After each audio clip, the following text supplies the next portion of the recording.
ওই যে করে হেদিকে দৌড়ান সব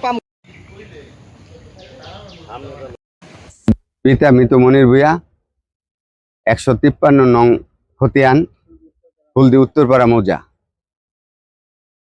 আমাদের 153 নং খতিয়ানে আমার স্বাস্থ্য দাদাদের নাম উঠে গেছিল ভুলে পর্চায়।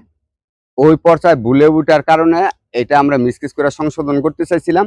তখন গ্রামের ময়মুরব্বী সবাই মিলত বললো যে এটা মিসকেস করা লাগবে না, তোমাদের সম্পত্তি তোমাদের ফেরত দিয়ে দিবে। তখন ওরা না দেবে একটা দলিল করে আমাদের 2004-এ দলিল করে দিয়ে দিছে।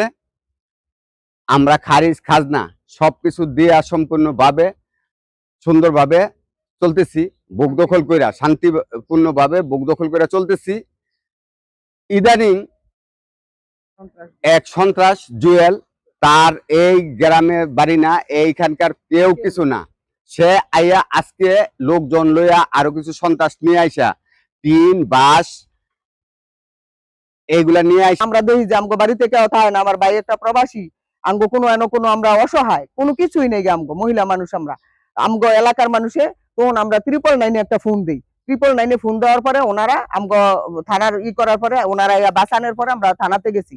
যাই আজকে 17 তারিখে আমরা অভিযোগ করার পরে হ্যাঁ আমগো বাঁচাইছে। এখন আমরা এদের এই জুয়েলের সন্ত্রাস জুয়েলের হাত থেকে আমরা মুক্তি চাই আপনাদের মাধ্যমে, সবার মাধ্যমে। যারা আমগো বাঁচান, আমরা বাঁচতে পারবো নাইলে বাঁচার আমগো কোনো আর রাস্তা নাই।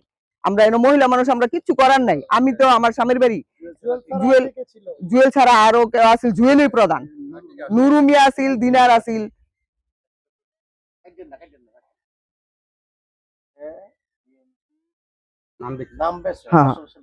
কিচ্ছু না